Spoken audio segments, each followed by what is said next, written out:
বিসমিল্লাহির রহমানির রহিম। আসসালামু আলাইকুম। কেমন আছেন আপনারা সবাই? আলহামদুলিল্লাহ আমি ভালো আছি। আজকে আপনাদের মাঝে আমি নিয়ে আসছি তালের রেসিপি, তালের ক্ষীর। তো আজকে আমার রেসিপিটা হবে তালের ক্ষীর। তো তালের ক্ষীর যা যা লাগবে আপনাদেরকে তা দেখিয়ে দিচ্ছি। যেহেতু এখন তালের সিজন, বাজারে এখন প্রচুর পরিমাণে তাল পাওয়া যায়, তো আমি এখানে একটি তাল নিয়ে নিয়েছি। এরকম একটি তালকে আমি বের করে যে রসটা হয় সেটা এখানে নিয়ে নিয়েছি। ভিডিওটা লম্বা হয়ে যাবে দেখে আমি এভাবে দেখালাম না। তো এখন আমি এটাকে জাল করে একটু নারকেল দিয়েছি, সাথে নারকেল অ্যাড করে এটাকে একটু ঘন করে জাল করে নিয়েছি তালটাকে। লাগবে দুধ, এখানে দুধ আছে 1 কাপ পরিমাণ। লাগবে চিনি। এখানে আমি যে ক্ষীরটা রান্না করব যেটা দিয়ে, সেটা হচ্ছে এখানে আতপ চাল আর হচ্ছে পোলাও চাল। এখানে 200 গ্রামের মতন চাল আছে আমার, তো আমি কিছুক্ষণ ভিজিয়ে রেখেছিলাম। তো এটা দিয়ে আজকে আমি ক্ষীরটা তৈরি করব। আর লাগবে কিছু পরিমাণে সাবুদানাটা আমি এর মধ্যে দিব। আর লাগবে কিছু গরম মশলা। তাহলে চলুন আমরা রান্নায় চলে যাই। এখন আমি চুলোর কাছে চলে আসছি। এখন জালটাকে জ্বালিয়ে দিব। এরকম একটা পাতিল নিয়ে নিয়েছি আমি। এখন জালটা জ্বালিয়ে দিচ্ছি। বিসমিল্লাহির রহমানির রহিম। এখন এর মধ্যে আমি পরিমাণ করে পানিটা দিয়ে নিব আগে।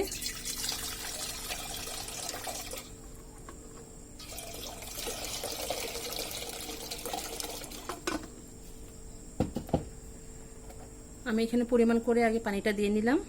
এখন যে ভেজানো চালটা আছে সেটা আমি এখন এর মধ্যে দিয়ে নিব। বিসমিল্লাহির রহমানির রহিম।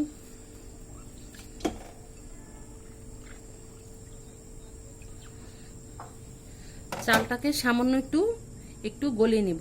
তারপর এর মধ্যে বাকি যে জিনিসগুলো আছে আমরা এর সাথে অ্যাড করে নিব। তো এখন আমি এর সাথে সাবুদানাটাও দিয়ে দিব, যেন চালের সাথে ঘন হয়ে যায়।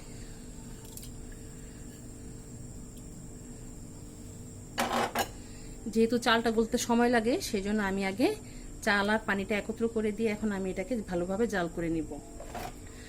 আর দিয়ে দিচ্ছি যে গরম মশলাগুলো রাখা আছে সেটা দিয়ে দিচ্ছি। তাহলে আমরা বলক আসা পর্যন্ত অপেক্ষা করি।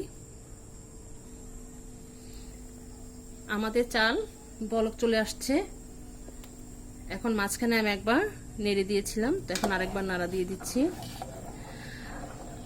আপনারা চাইলে এর মধ্যে একটু লবণও দিতে পারেন, তো আমি তখন দেখাইনি। এখন সামান্য পরিমাণ অল্প লবণ দিয়ে দিব। আমি লবণ সহজে মিষ্টি জিনিস দিতে চাই না।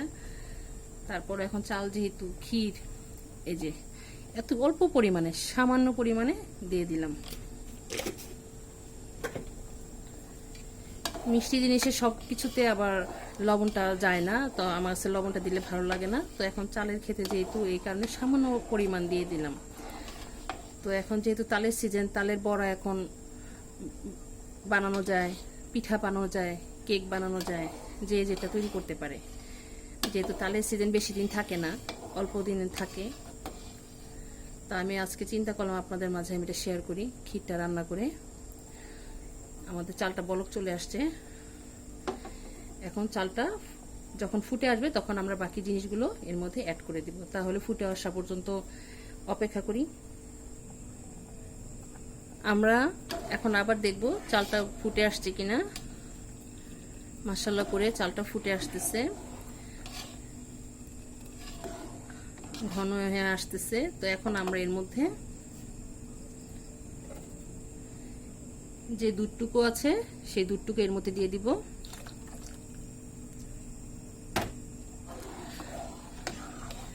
ভালো করে নাড়াচাড়া করে তারপরে এর মধ্যে আমরা তালটা দিয়ে দিব। আপনারা চাইলে এর মধ্যে এখন এই পর্যায়ে আপনারা নারকেলটাও দিতে পারেন। যেহেতু আমার তালের মধ্যে নারকেল দিয়ে জাল দেওয়া, সেই জন্য আমি আর আলাদা করে নারকেল দিচ্ছি না। আর এর মধ্যে আপনারা চাইলে কিশমিশ, যে কোনো বাদাম অ্যাড করতে পারেন। আমি এর মধ্যে দিব না। সব কিছুতে আবার কিশমিশ বাদাম দিয়ে খেতে ভালো লাগে না, সেজন্য আমি এর মধ্যে কিশমিশ বা বাদাম কোনোটাই দিচ্ছি না। আপনারা চাইলে দিয়ে নিতে পারেন। তো এখন এর মধ্যে আমি যে জাল করা তালটা আছে সেটা এর মধ্যে এখন দিয়ে দিব। বিসমিল্লাহির রহমানির রহিম।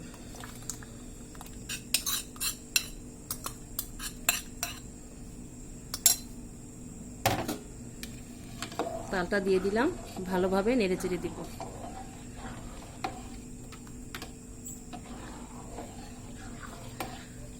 আমরা বলক আসা পর্যন্ত অপেক্ষা করি। আমাদের তালটা বলক চলে আসছে। তো এখন এর মধ্যে আমি চিনিটা অ্যাড করে দিব। চিনিটা যেটা আছে সেটা আমি এর মধ্যে অ্যাড করে দিচ্ছি।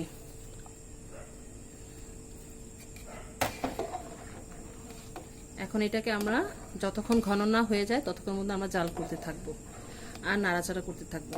তাহলে ঘন হওয়া পর্যন্ত অপেক্ষা করি। আমাদের ক্ষীরটা প্রায় ঘন হয়ে আসছে, আপনারা দেখতে পাচ্ছেন।